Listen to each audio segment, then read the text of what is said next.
In today's video, I'm going to teach you how to edit contributor permissions on Squarespace.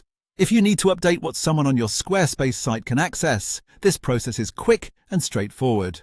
Adjusting contributor permissions is useful when you want to give a team member more control, limit access to certain areas, or simply review what each user is allowed to do. The key is to make sure you're editing the correct person's access before saving any changes. To begin, log into your Squarespace account and open the website you want to manage. Once you're inside the main dashboard, look to the bottom left-hand corner of the screen and click the gear icon. This will open your site settings where you can manage important admin and account-related options.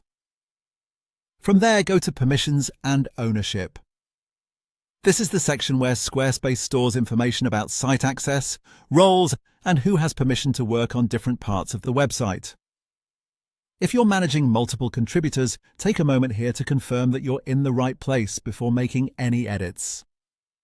Next, select the user whose permissions you want to change. Be careful to choose the correct contributor, especially if several people have similar roles. Opening the user's profile will let you view their current permission settings, so you can clearly see what access they already have. Now you can enable or disable the permissions as needed.